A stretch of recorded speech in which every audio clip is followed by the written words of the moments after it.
De toute façon, on reparlera hein, du WEC. On reparlera du WEC. Et puis, on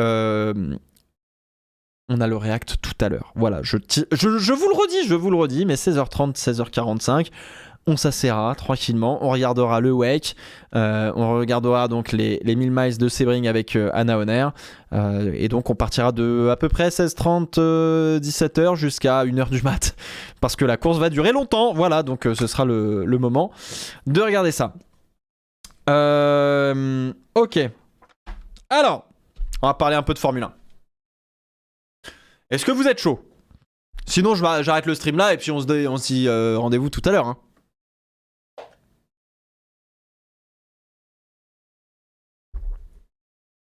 Ah là là.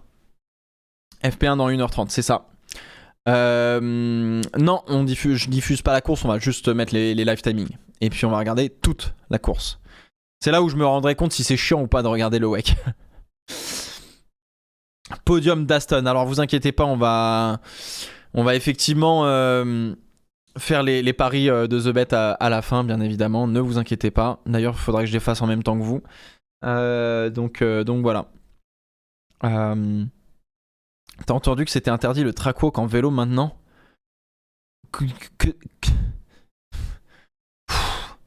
Quoi? Qu'est-ce que c'est que ces conneries encore? Oh là là. Ce sera Julien et Franck du coup pour la F1? Ok. La chaîne L'équipe diffuse le WEC. Oui, de mémoire. Vélo et trottinette? Non, mais c'est une vanne. Non, mais pour de vrai, ils ont interdit le vélo et la trottinette pour faire les track walk. Bon, alors je sais bien que dans walk, il n'y a pas trottinette ni vélo, mais c'est la FOM, mais pas la FIA qui a demandé de l'interdire. Mais pourquoi en fait? Qui n'était pas... Je ne me suis pas promené. Et comme je pense qu'ils viennent de publier une nouvelle chose où nous ne pouvons pas faire le tour de la piste avec un vélo, vous ne me verrez probablement plus autour de la piste et je vais juste regarder les vidéos. C'est parce que c'est trop encombrant? Non mais... Dangereux à ce qui... Mais... What? Ils sont débiles ou ils le font exprès? Ça target la trotte de Lewis. Bah déjà, Lewis, faudrait qu'il fasse des tours de circuit premièrement avec sa trotte. Parce que pour le coup, Lewis, il fait pas le track walk, quoi. Bon, ok. Par contre, le risque de missile, ça dérange pas. Aïe, aïe, aïe, aïe, aïe, aïe, aïe, aïe. Ah non, mais il y a des choses, accident de Stroll, poignet cassé. Oh mais non, mais c'est les équipes, à un moment donné, frérot. Oh là là. Trop de monde sur la piste et c'est dangereux, la diff de vitesse entre les piétons et les vélos ou autres. Ouais, d'accord, mais bon, t'as les mecs en vélo, ils sont censés faire un minimum gaffe, quoi. Oh là là, putain, vraiment, mais... T'interdis des vélos... Oh, j'ai pas les mots. J'ai pas les mots. Bah du coup, faut interdire les vélos à Paris. Ou alors faut interdire les bagnoles. Ou en tout cas, faut interdire les scooters, les voitures, les... Non, mais parce que vous comprenez, il y a quand même des gens qui traversent en dehors du passage clouté à Paris. Puis vous comprenez, les vélos quand même brûlent quand même des feux rouges. Certains scooters aussi, hein, je me suis rendu compte dernièrement. Ouais, bon, bah ok, hein, voilà. Super.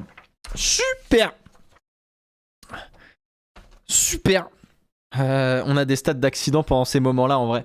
Mais ce serait une vraie bonne question, hein. Oui, les mecs font des pointes à 20 km/h, attention les piétons. Bah ouais, mais bon... Ah bon, les gars, les vélos grillent les feux rouges. Bon, alors là, mon frérot... C'est moins pire que ce à quoi je m'attendais dernièrement, mais ça brûle quand même pas mal les feux. Bah, les trottinettes, pareil. Hein. Il y en a qui s'en battent les couilles, qui se rendent pas compte à quel point ils se mettent en danger. Mais bon... ok. Je vous propose de revenir là-dessus. On passe à la suite. On embraye, s'il vous plaît. Est-ce que vous avez lu... Oh putain, tu me l'as traduit, mon Jordan? Putain, incroyable. Ça, c'est fou, ça. Est-ce que vous avez vu cette lettre ouverte aux fans de Mercedes faite par Mercedes? J'ai une vraie question. J'ai je suis paumé. Je suis paumé. Vraiment, en fait, je suis paumé parce que à la fois j'ai trouvé ça extrêmement touchant, extrêmement beau, extrêmement fort aussi de voir que une équipe a véritablement envie de créer un lien avec ses fans, etc. Je suis extrêmement touché par la beauté de ce geste. Et alors en même temps, je suis gêné au possible. Je suis sur voilà, on est sur à peu près deux en mode voilà, je sais plus quoi dire quoi. Je suis là en mode ok, l'intérêt de cette lettre égale 0 quand même. Enfin bon, mais en fait je suis vraiment, en fait, je suis des deux côtés. C'est-à-dire, je trouve ça cringe au possible, mais en même temps, je trouve ça absolument magnifique. Et dans ma tête, je ne comprends pas. Je sais pas ce qui se passe, tu vois. Genre, vraiment, donc je pense que ça a dû faire pas mal réagir, d'après ce que j'ai compris sur les réseaux sociaux. Que tous ceux qui étaient donc pas fans de Mercedes, donc c'est-à-dire à peu près tous les autres fans de Formule 1, tous ceux qui sont pas fans de... Bah oui, donc par opposition... Ouais, c'est ça, ouais. T'as des mecs comme moi qui, bon, aiment... a pas une affinité particulièrement forte avec Mercedes, mais qui pour autant va pas leur... je suis pas là à me dire c'est des connards, ils sont chiants, machin, etc. Arrête d'être pro Verstappen. Ouh là là, attention là, hein, je suis premier degré là.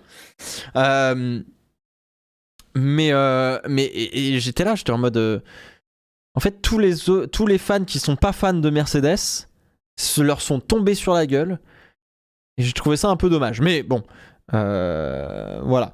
Petite lecture. C'est quoi cette fin éclatée MDR, la riposte?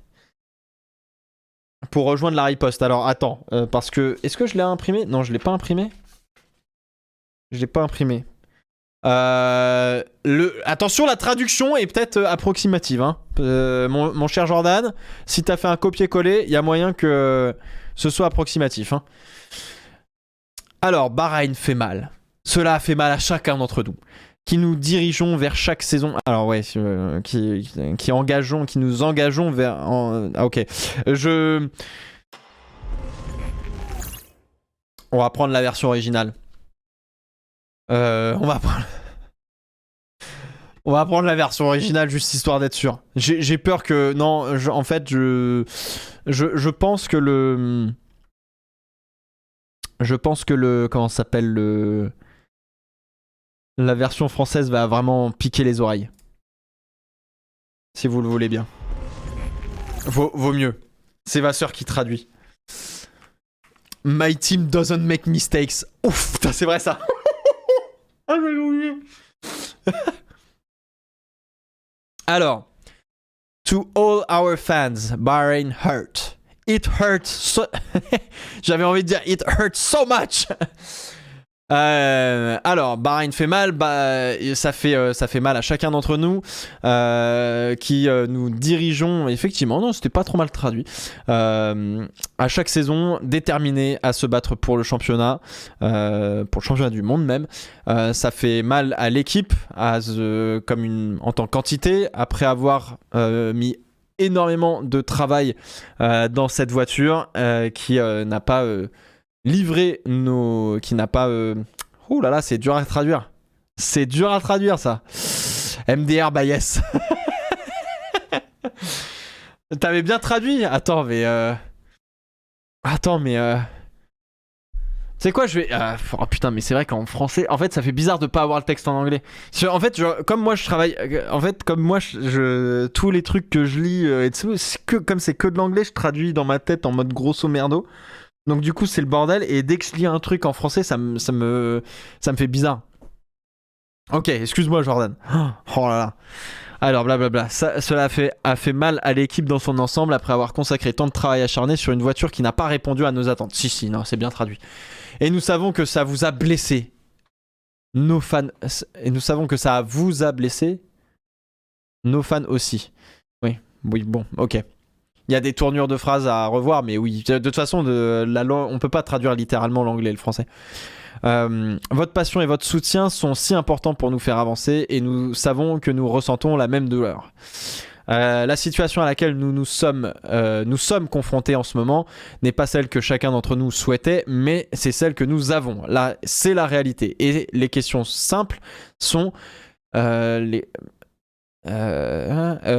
questions simples sont... Ok. Oui, ça se traduit par des questions simples, entre guillemets.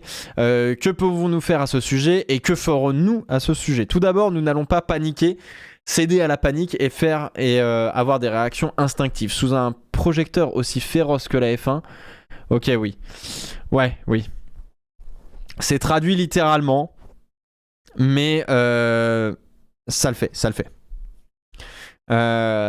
Sous les feux des projecteurs aussi féroces que ceux de la Formule 1, là ce serait traduit correctement. Mais c'est dur, en vrai c'est pas traducteur, c'est un vrai métier, hein, les gars. Les gens sont prompts à pointer du doigt ou à chercher des boucs émissaires et pas des bouquets mystères. Ça c'est la petite vanne, c'est pour moi. Mais vous nous connaissez mieux que ça. Au sein de l'équipe, nous parlons d'avoir le courage d'échouer, le caractère d'être responsable et la force de voir l'échec comme une opportunité. Nous avons été ouverts et extrêmement honnêtes sur l'endroit où nous nous trouvons. Et nous travaillons de toute urgence et sereinement pour construire, sereinement pour construire notre plan de relance en nous concentrant sur ce qui doit se passer à court, moyen et long terme pour gagner. Nous avons déjà des développements en préparation pour les prochaines courses et il y en aura d'autres à venir. Mais ce ne sera pas l'affaire d'un instant, il n'y a pas de solution miracle en F1. C'était la fameuse Silver Bullet de Toto Wolff. Deuxièmement, nous garderons la tête haute et ferons ce voyage étape par étape, ensemble. Nous sommes Mercedes. Nous connaissons les normes les valeurs peut-être plutôt, auxquelles nous aspirons, et personne ne bronche devant la montagne que nous devons gravir. Ce ne sera pas facile, mais où est la valeur de quelque chose de facile? Ce sont les moments où le caractère se forge, les moments où ce sera pas facile. Les moments où une équipe, devient plus grande que la somme de ses parties, s'attaquant à des problèmes difficiles et les conquérant. S'attaquant à des problèmes difficiles. C'est compliqué, oui, non. 2-3 petites choses. Checo 7 de Caris fucked. Angela ne travaille plus pour Loulou? Aïe aïe aïe. On va en parler après. Nous sommes ensemble contre vents et marées et de Toto, Lewis et George, à chaque femme et homme dans les usines de Brackley et de Brixworth, et nous aimons ce défi. Troisièmement, nous ferons également appel à chacun de vous pour nous propulser au front. Que vous offriez des critiques ou un soutien, il y a une bonne façon de le faire et une mauvaise façon. Nous voulons que notre communauté en ligne soit un espace sûr, plein de débats sains, où les gens traitent les autres et sont traités avec respect. Qu'ils soient membres de l'équipe, fans de Mercedes ou fans rivaux, nous avons une politique de tolérance zéro en matière de discrimination, d'abus ou d'intimidation de toute nature et nous prendrons les mesures appropriées pour tout commentaire ou publication qui ne respecte pas nos directives. Et nous voulons votre soutien pour en faire une réalité dans toute notre communauté. Nous travaillons déjà d'arrache-pied pour changer le cours de cette saison 2023. La récupération a commencé immédiatement après la course. Et tout le monde a un rôle à jouer. Êtes-vous prêt à nous rejoindre pour la riposte? Si ce n'est pas le cas, il n'y a pas de rancune. Ou alors, dis quoi à la fin?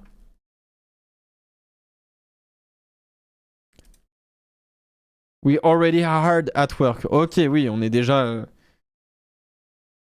à fond en fait. Ok, d'accord. Recovery. La remontée en fait. Ok. Bon. Pas la meilleure trad, mais ça va. En vrai, ça va. Qu'est-ce que vous en pensez, vous, dans le chat? Entre les fans qui surréagissent, ceux qui n'ont jamais vu Mercedes galérer et ceux qui postent en disant « nous » comme s'ils faisaient partie de l'équipe, je comprends que Merco ait voulu faire ce message « nous sommes les good guys », mais ça fait bizarre quand t'es pas dans ce mood, ça fait très Drive to Survive.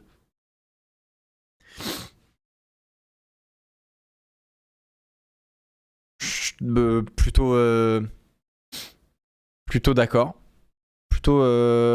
J'avoue que si t'es pas dans le mood un peu fan, je pense que tu comprends pas la lettre. Ça a été un peu mon cas en vrai. Mi-cringe, mi-raisin. C'est très bien défini. Plus l'impression qu'ils se donnent en spectacle au lieu de bosser dans leur coin. Encore une fois, je pense que si on n'est pas touché par émotionnellement, ou qu'on n'a pas d'attache émotionnelle avec Mercedes, Russell, Hamilton, Wolf, etc., je pense que t'as envie de les insulter.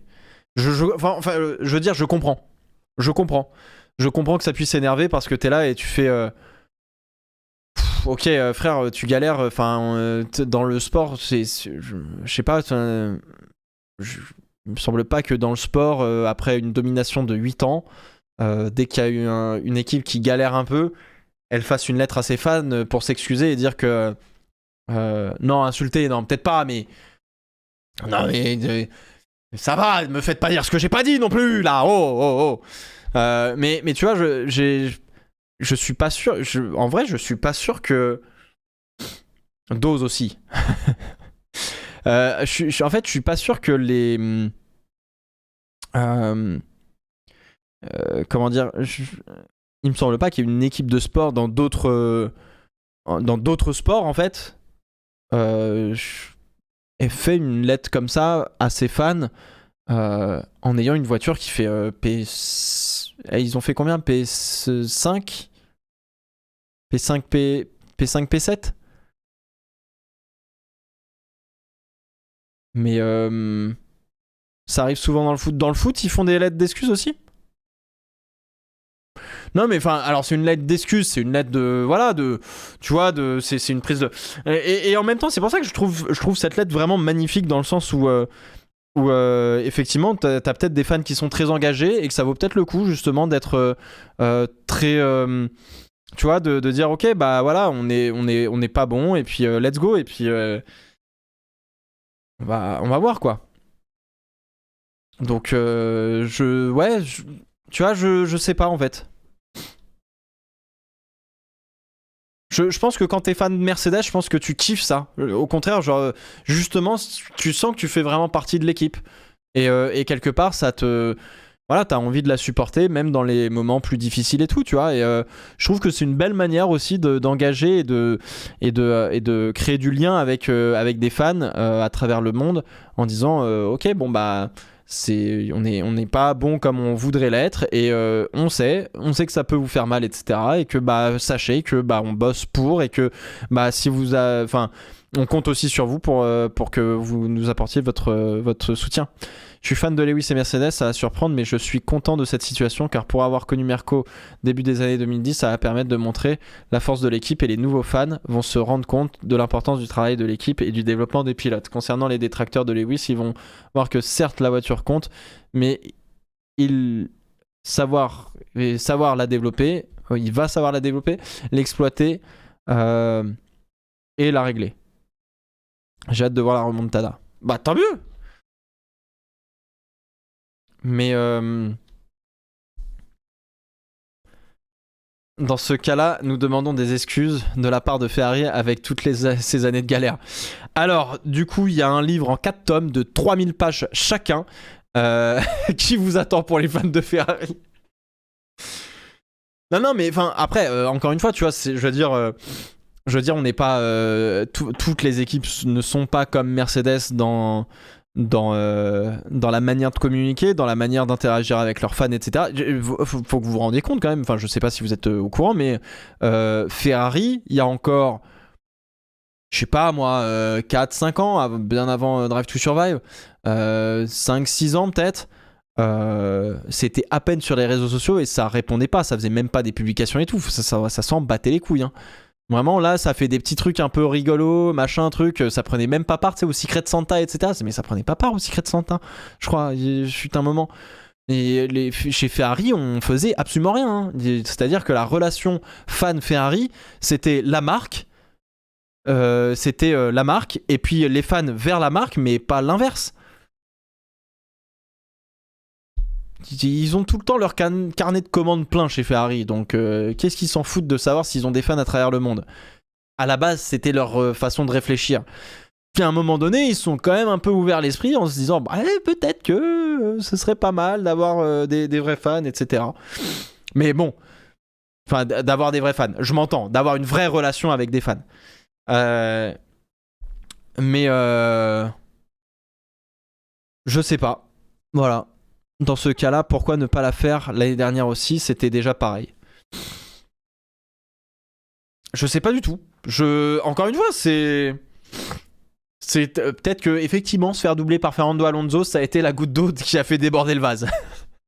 Peut-être que là, tu vois, le vase était déjà bien rempli. Puis alors derrière, bloup. Donc bon. Mais l'année dernière, tu avais le droit à l'erreur. Bah là, c'est-à-dire que oui, effectivement, ils ont bien quand même bossé normalement. Ils ont bien bossé pour rattraper tout ça, mais au final, ça a pas fonctionné. Enfin, pour l'instant, ça a pas fonctionné. Rapidement, alors, en tout cas, sachez que du coup, alors pour revenir un petit peu sur le sportif, parce qu'il faut qu'on revienne là-dessus, évidemment, mais juste pour conclure un peu sur cette lettre, comme ce que je vous disais au début, je pense que enfin, je trouve ça extrêmement touchant parce que tu peux vraiment voir la relation entre l'équipe et ses fans. Je trouve ça très beau. C'est pas le cas de toutes les équipes sportives. Est-ce que ça devrait être le cas de toutes les équipes sportives? Non, je pense pas. C'est une bonne chose que ce soit cool comme ça. C'est bien qu'il y en ait une, c'est bien qu'il y en ait peut-être deux. Faudrait pas que tout le monde soit non plus comme ça. Voilà, mais je trouve ça très touchant. En vrai, je me mets à la place des fans de Mercedes, je me mets à la place de Mercedes. Je vois cette relation-là, je la trouve vraiment très saine. Je trouve que c'est vraiment très très très très stylé. Et de même manière, quand on a un regard plus extérieur, où on n'est vraiment pas dedans, où vraiment où ça nous tombe un peu sur la tronche en mode t'es pas forcément fan de Mercedes, mais tu vois cette lettre arriver, je comprends comment ça s'appelle je comprends le désarroi. Non, c'est pas le bon mot. Je comprends la curiosité et le rejet peut-être de ce genre de lettres, parce que bah en fait on a l'impression peut-être qu'ils se plaignent, qu'ils sont déçus d'eux, machin, etc. On trouve que c'est peut-être un petit peu j'arrive pas à trouver le terme. Pas hypocrite. On trouve ça peut-être un petit peu égocentrique. Pas la même chose que égocentrique. Narcissique, égocentrique, quelque chose. On peut trouver surjoué, ouais. Prétentieux peut-être. Prétentieux, surjoué. Fake, genre de choses. Un peu faussé, un peu trop théâtral, oui, peut-être. Un peu trop présomptueux aussi, peut-être.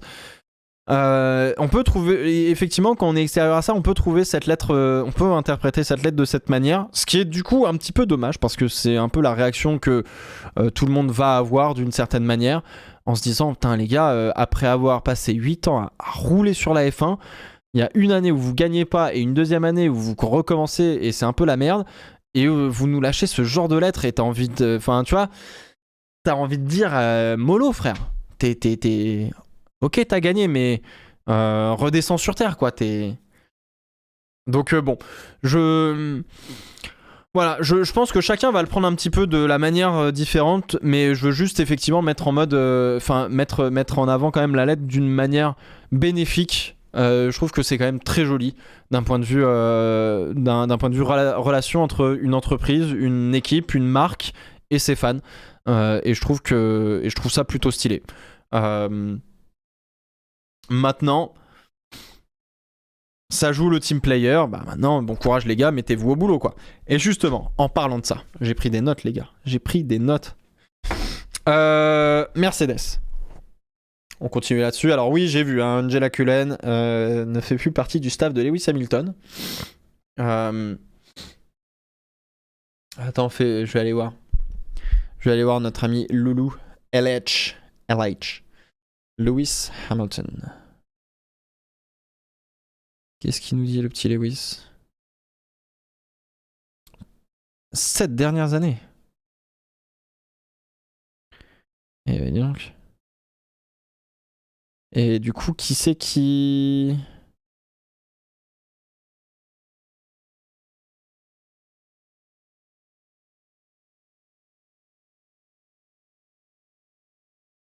Très bien, bon, bah, elle a décidé de faire autre chose, hein. C'est tout. Très bien.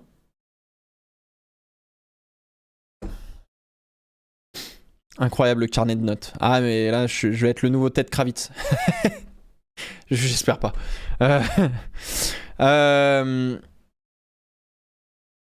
euh, rapidement. Mercedes. Alors.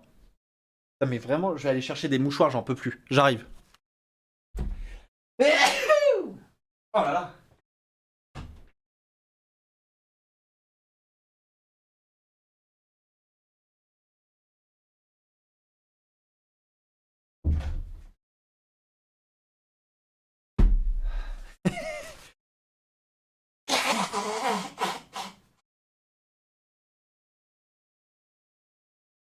Oh là là.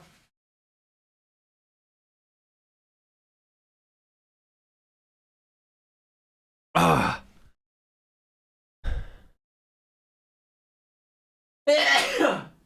Excusez-moi. Bon bah, le retour du sopalin, hein. Oh la vache. Ah. C'est de quelle couleur? J'ai pas regardé. Ah. Alors, Mercedes. Ça y est, Mercedes. Sachez que en tout cas après Bahreïn, il y a eu une. Attends, c'est en train de faire de la merde. Sachez qu'après Bahreïn, de toute façon, il y a eu une réunion. Il y a eu une réunion plus fort qu'un V12. Ah, plus fort qu'un V6 hybride, gros. Ah là là. Il y a eu une réunion après Bahreïn. Ils sont vus tous ensemble. Et donc, George Russell a dit, là, en interview hier, ils savent pourquoi ça va pas et ils savent vers où ils vont aller. En fait, ils ont surtout pas mal de problèmes sur l'appui aéro à l'arrière de la voiture. Ce qui fait que, bah, on l'a vu pendant les essais hivernaux, la voiture avait du mal. On sentait que le train arrière bougeait beaucoup, notamment Lewis Hamilton qui a fait beaucoup d'essais, de réglages, etc. On le voyait beaucoup galérer avec le train arrière pendant les essais hivernaux. Ça l'a tellement saoulé qu'il mettait des énormes coups de gaz en laissant une trace au sol longue comme... voilà. Donc voilà, en fait le problème de Mercedes sur cette réglementation 2023, et ça me coupe de le dire, hein, mais c'est en fait ils ont encore une fois overshoot l'interprétation du règlement. C'est-à-dire que l'année dernière, il y a eu un règlement et la Mercedes, je vous l'ai dit l'année dernière, en fait la Mercedes générait trop d'appui aérodynamique. Alors vous allez me dire, ah, mais généralement plus on a d'appui aérodynamique, mieux c'est. Oui, c'est vrai. Mais en fait, arrive un moment donné où trop d'appui aérodynamique avec la philosophie de la réglementation 2022 et 2023, c'est trop much, c'est too much. Et en fait, c'est ce qu'ils ont fait l'année dernière, ils sont allés trop loin. Donc du coup, ils avaient du bouncing, c'était le bordel, machin, etc. Et du coup, quand on est arrivé avec 2023 et cette réglementation, eh ben ils ont été trop en arrière. C'est-à-dire que ils ont voulu créer moins d'appui. Et en fait, ils ont tellement voulu créer moins d'appui qu'ils en ont finalement créé pas assez. Donc la voiture a pas assez d'appui. Et du coup, bah, elle est pas assez performante, tout simplement. Donc voilà. Et ils ont encore une fois, dans l'autre sens, au lieu d'overshoot et d'avoir trop d'appui, bah là ils ont juste pas assez d'appui par rapport à ce qu'ils voulaient. Vraiment j'ai envie de les défoncer, quoi. Ils nous ont cassé les couilles toute la saison dernière. Your car, Checo said your car is fucked, machin, le bouncing, faut relever les trucs, machin. La FIA a dit oui, bah écoutez, on va relever de 15 mm, pardon, la hauteur de caisse, machin.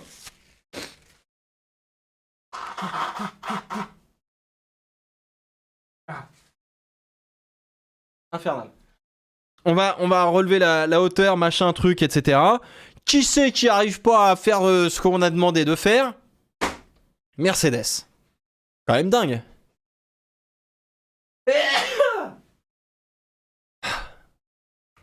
J'en peux plus. Bref, donc voilà, vous voyez. Ah mais là, je sais pas, là c'est terminé. Mais allergie ou rhume? En vrai, peut-être un petit rhume. Je sais pas. Après, là, il fait chaud. Putain, il fait 23 degrés là-dedans, là. Putain.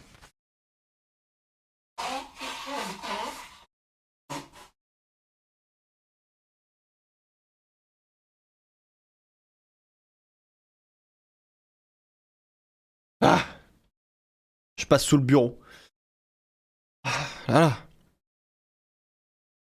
Disparition. Allergie à Mercedes typique.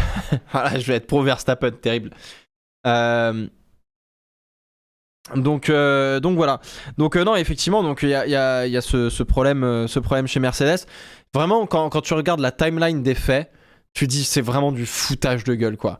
Et en fait, si tu prends tout en compte, plus la lettre qui est très belle pour leurs fans, euh, je trouve ça indécent. Je trouve ça indécent d'avoir eu un chef d'équipe qui a autant été vocal l'année dernière sur la dangerosité de la voiture et de la réglementation, alors que c'était quasiment les seuls en fin de saison à avoir ce problème-là. Faire plier en leur faisant du lobbying une instance dirigeante comme la FIA qui de base n'avait rien à faire, et derrière venir continuer dans leur concept pour montrer que bon bah voilà, on fait pas les choses comme tout le monde, my team doesn't make mistakes, machin, etc. Tout ça pour faire une lettre en s'excusant et dire que bah ils ont fait de la merde. Et que bah en fait finalement ils ont fait ils ont pas réussi à bien absorber entre guillemets les changements de la réglementation 2023. Et t'es là et tu fais putain, mais c'est dingue quand même, tu vois. Je trouve ça assez indécent. Là encore une fois, hein, si on prend la globalité de la chose, moi ça m'énerve un peu. Parce que on se retrouve avec des équipes qui doivent faire des ajustements, etc. Enfin bon, après c'est le jeu, tu vois, mais c'est très chiant. En fait, c'est très chiant de voir la FIA plier comme ça aussi facilement devant une équipe, que ce soit Mercedes ou une autre, hein, je m'en fous. Mais demain, c'est Christian Horner, j'ai le même. En fait, j'ai le même. Comment dire, j'ai le même. Comment dire, le même avis, que ce soit Ferrari, peu importe, tu vois. C'est à un moment donné, voilà. Donc bon, il y a ça. Alors, du coup, qu'est-ce qu'on attend? Donc, comme ils le disent dans leur lettre aussi, hein, on attend forcément des upgrades. Il y a déjà des upgrades qui vont arriver dans quelques courses. On devrait voir. Alors ces upgrades là, ça va être pour limiter la casse, et je crois que c'était Sam Collins qui parlait de ça. Sam Collins qui disait justement que ce serait pas mal en termes de direction à prendre, ils ont déjà une nouvelle voiture dans le tunnel aéro, et de prendre cette voiture là et de la mettre à partir de Silverstone. C'est-à-dire que vraiment on en est oui, il va falloir abandonner le concept. Alors encore une fois, je retiens à préciser, c'est pas juste l'absence de ponton qui pose problème, c'est globalement plutôt l'entièreté du système aérodynamique généré par la voiture, si vous préférez. Donc la W14B arrivera à Imola. La voiture, alors non. Enfin, en tout cas, de ce que j'ai lu moi ce matin, c'est pas la W14B qui arrivera à Imola, mais ça va être une première, effectivement des premières améliorations de la voiture. Mais la voiture B en tant que telle, elle est pas pour Imola, hein. Enfin, elle est pour plus tard dans la saison, moi, dans ma tête. Mais la cohérence de la voiture, effectivement, ne marche pas. Donc bon, voilà pour la chose, en fait.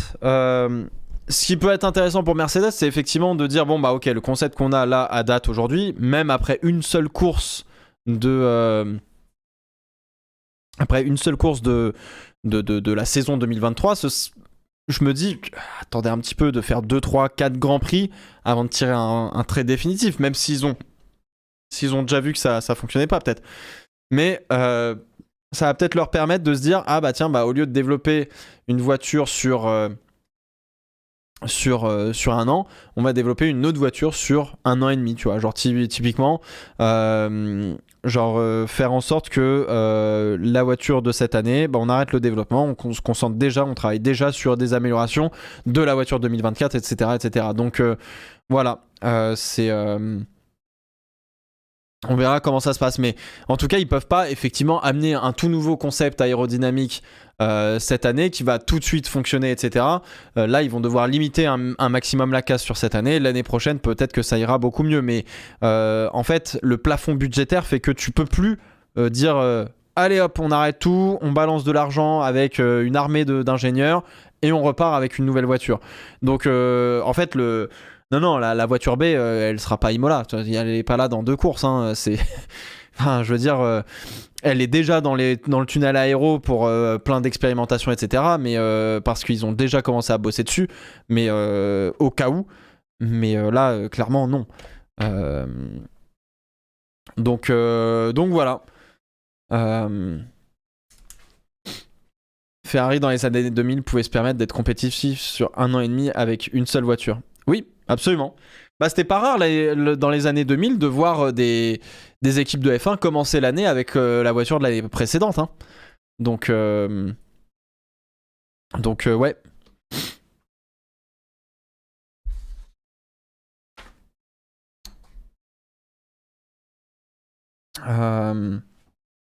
Voilà un petit peu la chose. Attends, hop. Ok. Ah oui, putain, la vache, ça passe vite. Alright. Voilà pour para Mercedes. Hop, je me remets comme ça. Il y avait quoi d'autre? Ah oui. Mesdames, messieurs, faut qu'on parle vite fait de Ferrari. Faut qu'on parle vite fait Ferrari, après on fait The Bet. Monsieur David Sanchez, pardon. Monsieur David Sanchez, qui est français, d'après ce que j'ai vu. Qui est donc le Head of Concept Véhicule, qui est le chef du concept de la voiture, si tu préfères. Ça part normalement chez McLaren. Et on parle de Laurent Mekies sur le départ. Alors, ça reste que des rumeurs. Pour l'instant, on ne sait pas du tout si oui ou non il est sur le départ déjà. On ne sait pas si oui ou non il y a. Alors, en tout cas, a priori, il y a peut-être eu des offres de la part de la Formula One Management, de Liberty Media, de la FIA, peut-être même d'Alpine. Donc voilà. Est-ce qu'il reste chez Ferrari? Laurent Mekies, en tout cas, il y a. Voilà, en tout cas, il y avait beaucoup de rumeurs. Je sais pas. Je sais pas ce que ça donne. Est-ce que ça a été démenti? Probablement, parce que je lisais justement un petit peu tout ce qui se disait ce matin, notamment sur Ferrari, et il s'avère que toute la presse s'est enflammée, et c'est vraiment le point que je voulais soulever avec vous. C'est que j'ai l'impression que là, depuis le premier Grand Prix de la saison, tout le monde est tombé sur Ferrari. Alors, à juste titre pour certaines choses, peut-être pas pour d'autres. Globalement, j'ai l'impression que tout le monde s'est enflammé de fou. C'est parti dans des rumeurs les plus folles. Autant David Sanchez qui part chez McLaren, bon bah ok, ça check. Autant Laurent Mekies, je sais pas d'où ça sort. On a Mekies qui est sur le départ pour aller rejoindre Liberty Media ou la Formula One Management. Mais enfin, pourquoi, comment, à quel moment, etc. On parlait de Charles Leclerc qui a demandé une rencontre avec John Elkann, le président du groupe Fiat ou Ferrari. Non, Ferrari, pardon. Je m'y perds tout le temps, il y a plein de CEO dans leur boîte. Charles Leclerc a fait, mais non, c'est pas du tout vrai. Enfin, il y avait 90% de tout ce qui sortait dans la presse sur Ferrari qui était faux. Et en fait, j'étais en mode, mais je comprends pas. On a fait qu'une course. Il y a eu un boîtier électronique, enfin bon, 2 techniquement, 2 boîtiers électroniques de commande qui ont foiré. Un Sainz qui était un peu en perdition avec les pneus. Bon, bah, ok, l'Aston Martin était plus rapide, mais Ferrari a fini devant Mercedes. Ok, Red Bull, ils ont une arme absolue. Mais ça, on s'y attendait déjà. Mais en fait, j'ai pas compris. Non, par contre, Leclerc a eu une réunion avec Elkann. Alors, bah, de sa bouche, il a dit non. Donc, frérot, moi, je veux bien, mais moi, j'ai lu des articles avec sa quote. Non, c'est faux. Donc, moi, je veux bien. Mais, et donc, du coup, j'étais là en mode... genre, waouh, il s'est passé une course, tout le monde s'est. Tout le monde d'un coup s'est énervé, tu vois.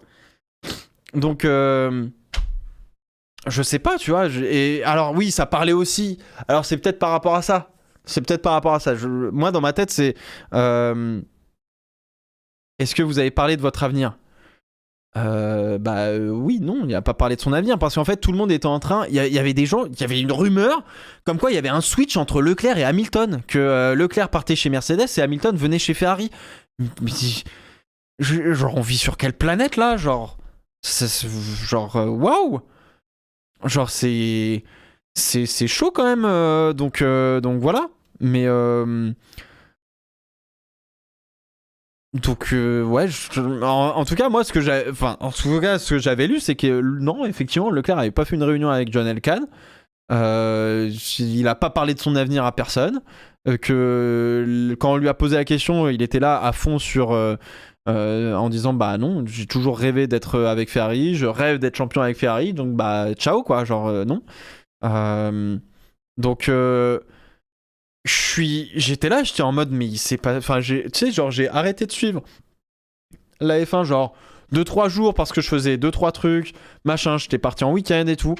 Je reviens, mais c'est un bordel monstrueux entre Mercedes qui fait une lettre aux fans, Ferrari qui est en train de virer Mekies alors que pas du tout, et en train de faire un switch avec Lewis Hamilton et Charles Leclerc. Mais on est où là? Mais on est où? Donc je suis un petit peu sur le cul. J'ai l'impression qu'on s'alarme pour que dalle. Je pense que la presse italienne fait n'importe quoi, comme d'habitude, mais là c'est particulièrement virulent.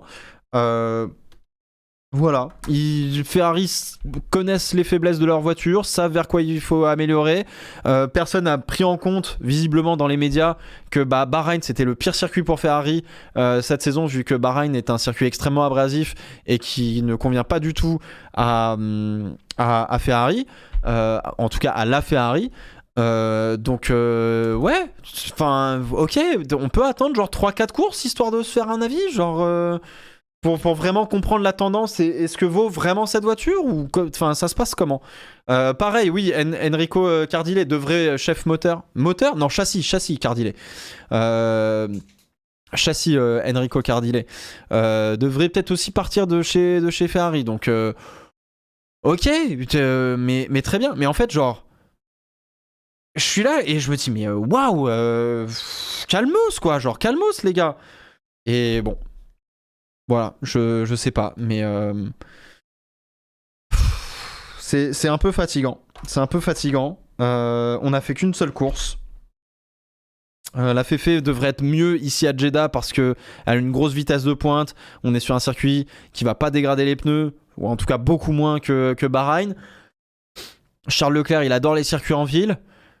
Bon, bah, normalement, ça devrait bien se passer. On devrait voir une belle première, une belle perf de Ferrari normalement. Donc voilà. Et puis encore une fois, le boîtier d'électronique, ok, ça a foiré sur la voiture de Charles Leclerc. Il prend 10 places de pénalité parce que il en prend un troisième. Mais enfin, je veux dire, il n'y a pas que lui qui roule chez Ferrari ou qui roule avec un power unit Ferrari. Il y a Carlos Sainz et il y a 4 autres bagnoles qui s'appellent les As et les Alfa Romeo et sur lesquelles il n'y a pas eu de problème.